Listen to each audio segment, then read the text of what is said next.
Welcome to my YouTube channel. Today I'll show you a quick, stylish hairstyle you can do at home, step by step. Intro on camera, smile. Hey everyone, welcome back. I'm showing a simple, polished half-up twist that works on any hair length. Let's go. Step 1. Prep.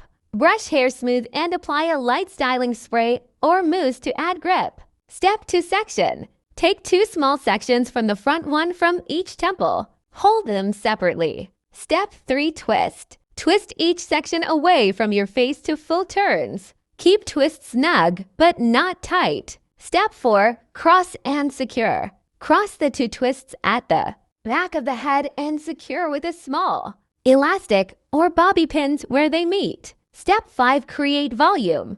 Gently tug the crown and the twists too. Loosen them slightly for natural volume and softness. Step 6. Finish touches. Tuck any flyaways with pins. Pull out a soft face framing strand on each side.